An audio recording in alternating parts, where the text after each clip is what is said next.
마태복음 25장 1절에서 13절 제가 가진 성경으로 읽겠습니다. 있으신 분들은 보시고요. 앞에도 보시기 바랍니다. 그때 하늘의 왕국은 마치 자기 등불을 가지고 신랑을 맞으러 나아간 열 처녀와 같으니라. 그들 중에 다섯은 지혜롭고 다섯은 어리석더니 어리석은 자들은 자기 등불을 가져가되 기름을 함께 가져가지 아니하였고 지혜로운 자들은 자기 등불과 함께 자기 그릇에 기름을 가져갔더라. 신랑이 드디어 오므로 그들이 다 졸다가 잠들었는데 한밤중에 외치는 소리가 나되 보라 신랑이 오는도다. 성경에서 말하는 신랑, 신부, 신랑은 예수님이십니다. 신부는 교회입니다.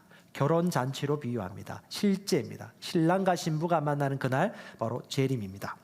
너희는 그를 맞으러 나오라 하니라. 이에 그 처녀들이 다 일어나 자기 등불을 손질할 때에 어리석은 자들이 지혜로운 자들에게 이르되 우리의 등불이 꺼졌으니 우리에게 너희 기름을 나누어 달라 하거늘 9절 지혜로운 자들이 응답하여 이르되 그리할 수 없노라. 우리와 너희가 함께 쓰기에 부족할까 염려하노니 너희는 차라리 파는 자들에게 가서 너희를 위해 사라 하매 그들이 사러 간 사이 신랑이 오므로 준비된 자들은 그와 함께 혼인잔치에 들어가고 문이 닫히니라. 그 뒤에 다른 처녀들도 와서 이르되 주여 주여 우리에게 열어주소서 하나 그가 응답하여 이르되 진실로 내가 너희에게 이르노니 내가 너희를 알지 못하노라 하였느니라. 13절 같이 읽겠습니다. 그러므로 깨어있으라. 너희가 사람의 아들이 오는 그날도 그 시각도 알지 못하느니라. 한 번 더 합시다. 그러므로 깨어있으라. 너희가 사람의 아들이 오는 그날도 그 시각도 알지 못하느니라. 자, 여러분 이 말씀 들으면서 슬기로운 사람으로 살고 싶으세요? 그냥 미련한 사람으로 살고 싶으세요? 슬기로운 사람처럼 그 기름을 준비하기 위하여 좁은 길을 갈 것입니까? 아니면 생각 없이 그냥 편하게 살다가 미련한 자로 남겠습니까? 그것은 우리 각자의 선택입니다. 그리스도인들은 빛입니다. 빛은 어리석지 않습니다. 빛은 지혜롭습니다. 예비합니다. 조직력이 있습니다. 시간 관리합니다. 미리 계산합니다. 성경에서는 계속해서 그걸 얘기해주고 있습니다. 예수님은 절대 준비하지 않은 적이 없었어요. 그분은 미리 얘기하고 준비하셨습니다. 오늘 죽은 자를 깨우러 간다라고 미리 준비하셨습니다. 입술로 선언하셨어요. 오늘 내가 가서 손을 얹을 때 고침받는 사람 만난다. 그는 예언하고 미리 준비하고 나갔습니다. 예수님 준비하지 않은 적이 없었어요. 골고다 언덕 그 십자가 못 박힐 때도 그는 미리 산에 올라가 기도하면서 아버지 하나님과 깊이 있게 교통하면서 그날을 준비했습니다. 바로 이런 사람이 어리석은 자, 이런 사람이 지혜로운 자라고 성경에서 얘기하고 있죠. 항상 준비되어야 할 이유가 뭐죠? 그날과 그 시를 모르기 때문에. 자, 다시 보세요. 롯의 시절이나 노아의 시절에 수많은 사람들이 어떤 형태에 처해 있었느냐? 먹고 마시고 장가가고 시집가고 그냥 살았어요. 그런데 노아는 그날을 방주를 지으면서 준비했습니다. 우리가 지혜로운 처녀로 살아가고자 하면 할수록 여러분 이 세상은 핍박을 받을 수밖에 없습니다. 여러분 믿으십시오. 주님 반드시 오십니다. 천사도 있습니다. 천사가 돕고 있습니다. 여러분 기도가 응답됩니다. 하늘에 올려집니다. 여러분 믿음으로 얘기했을 때 그 고백이 실제가 됩니다. 왜? 믿고 하기 때문에. 믿음은 실상입니다. 원하는 것들의 실상입니다. 원하는 것이 없는 사람은 믿음을 발휘하기 어려워요. 원하는 것이 많은 사람은 믿음을 발휘하기 쉽습니다. 하나님께서 말씀하신 그 지시하는 바를 행하기를 원하는 사람들은 그것에 대한 결과를 많이 얻게 될 것입니다. 왜냐하면 그가 원하기 때문에 믿음을 발휘하기 시작했기 때문에. 똑같습니다. 지혜로운 자와 어리석은 자의 특징이 무엇입니까? 지혜로운 자는 침노하는 자입니다. 그 나라를 열망하는 자입니다. 주님이 오시는 건요 두려움의 날이 아니고 소망의 날입니다. 왜냐? 왕국 가운데 왕이신 분이 우리를 신부로 맞아들이셔가지고 영원한 즐거움과 안식 가운데 기뻐하고 춤추는 날이기 때문에 그렇습니다. 자, 성경에는 그날과 그 시를 말해주고 있지 않지만 징조는 얘기해주고 있습니다. 24장 32절 33절 이제 무화과 나무의 비유를 배우라. 그것의 가지가 아직 연하고 잎사귀를 내면 여름이 가까운 줄 너희가 아나니 그런즉 이와 같이 너희가 이 모든 일들을 볼 때에 그때가 가까이 곧 문들 앞에 이른 줄 너희가 아느니라. 이런 일들이 무엇일까? 많이 있지만 몇 가지만 제가 정리 좀 했습니다. 성경에는 그날과 그 시는 말해주지 않지만 징조는 얘기해주고 있습니다. 거짓 선지자와 자칭 메시아들이 일어나기 시작합니다. 곳곳에서 나는 예수다, 나는 기름 부음 받은 자다, 내가 엘리야다 라고 얘기하면서 온갖 이단들이 나오고 있습니다. 그다음에 민족들 가운데 전쟁이 나타나기 시작합니다. 지금 우크라이나 전쟁이 일어나고 있죠. 전쟁은 계속 있을 것입니다. 더 할 겁니다. 사람이 죽어나갑니다. 인권이 박살되어집니다.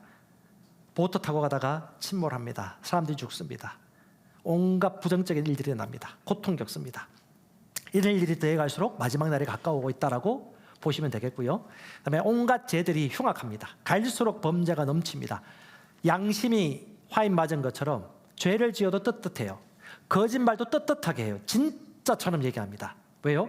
본성 자체가 거듭나지 않은 사람들이기 때문에. 그들은 거짓말의 아비를 아버지로 두고 있기 때문에. 그 거짓말의 아비의 본성을 이어받은 사람들은 거짓말을 떳떳하게 합니다. 손깍지 할 필요 없어요. 본성이 그래요. 왜? 죄에서 태어났기 때문에 거짓말하는 겁니다. 거짓의 아비의 종족이기 때문에 어쩔 수 없는 것입니다. 거짓말을, 시뻘건 거짓말을 대낮에 합니다. 아무렇지도 않아요. 너무 잘합니다. 진짜처럼. 네, 그게 그런 시대가 된 것입니다. 그리고 육신의 일들이 더 많이 나타납니다. 사람들이 화가 가득 차요. 자동차 타고 가다가 한번 많이 보셨죠? 요즘 얼마나 사람들이 분노와 게이지가 높은지 빵빵빵 소리 지르고 쌍시옷 바람이 나오고 문 닫고 나가고 하는 그 일들이 많이 일어나고요. 어떤 분이 얘기하는데 비행기를 타고 가려고 하는데 비행기가 연착이 됐대요. 그런데 뭐 사람들이 그 비행기 회사에 운항사에 와가지고 성질 내면서 이제 막 뭐라고 하는데 얼마나 분노와 게이지가 높은지 깜짝 놀랐다고. 다 분노 가득한 것 같아요. 해가 갈수록 사람들이 분노 게이지가 올라가고 절제하지 못하고 싸우고 하는 일들이 많은 것 같습니다. 특별히 가장 먼저 24장 12절에 불법이 상함으로 많은 사람의 사랑이 식어지고요. 전통 구별과 윤리적 가치가 땅에 떨어지고 있습니다. 아마 보는 것입니다. 그럼 여러분 질문 하나 내볼게요. 여러분 마지막 때가 왔다는 것을 가장 확연하게 드러내는 대표적인 특징 중에 한 가지가 뭘까요? 롯의 시대, 노아의 시대, 마지막 날 시대에 항상 공동적으로 가장 확연하게 드러났던 사건들이 있습니다. 마지막 때 가장 큰 징조가 뭘까요?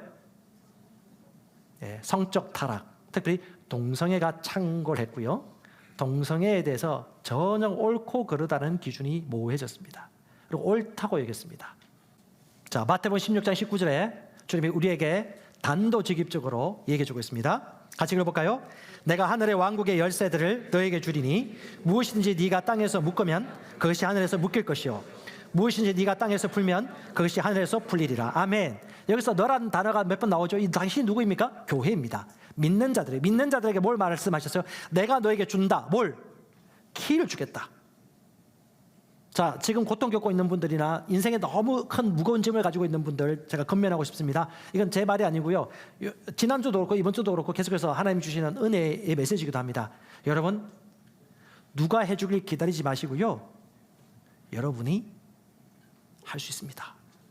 자, 에베소서 4장 11절 12절에 놀라운 비밀을 풀어주고 있습니다.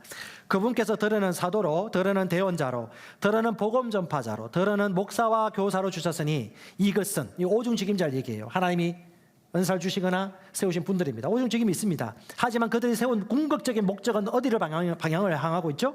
성도들을 온전케 하고 봉사일을 하게 하고 그리스도의 몸을 세우려 하십니다. 그것이 궁극적인 목적이에요. 그러므로 말미암아 뭐가 세워지죠? 그리스도의 몸이 편만하게 세워지는 것입니다. 이게 마침표예요. 그래서 여러분, 우리가 성도들의 시대라고 얘기하는 것이 바로 이 하나님의 계획이에요. 4장 13절에 이거 중요한 말씀입니다. 같이 읽어볼까요? 마침내 우리가 다 믿음과 하나님의 아들을 아는 것에서 하나가 되어 완전한 사람에 이르고 그리스도의 충만함에 장성한 분량까지 이르리라. 야, 믿음, 피스티스, 믿음. 예, 믿음이 풍성한 이 믿음이 뭐예요? 하나님의 모든 말씀에 대한 믿음입니다.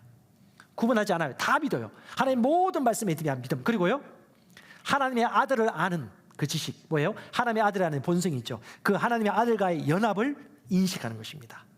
그분과 하나됨을 완전히 아는 계시와 지식 가운데 있는 사람들은 그리스도의 충만한 장성한 분량까지 성장해가지고 어떻게 해요? 그리스도의 분량까지 성장해서 믿음으로 살아가는 자들입니다. 바로 이런 자들이 누구냐면 주님의 오심을 준비하는 지혜로운 다섯 처녀와도 같습니다. 너무 감사한 것은 이번에 119 선물을 나눴을 때 이 선물을 가지고 사모하는 마음으로 기도하면서 영혼의 인도를 받아서 나누러 가는 거죠. 저는 그 소식 들을 때 너무 기뻤어요. 하나님이 아십니다. 귀찮은데 차비까지 들어가지고 그 먼 거리를 그 영혼 사랑해서 저걸 하는구나. 아니, 우리는 귀찮을 수 있겠지. 근데 하나님은 다 아신다는 거지. 와, 똑같은 선택권이 있지만 나는 주님을 사랑하기 때문에 주님의 말씀을 행하겠습니다. 내가 받은 은혜가 크기 때문에. 여러분, 은혜가 크면 클수록요 인생이 다를 수밖에 없어요.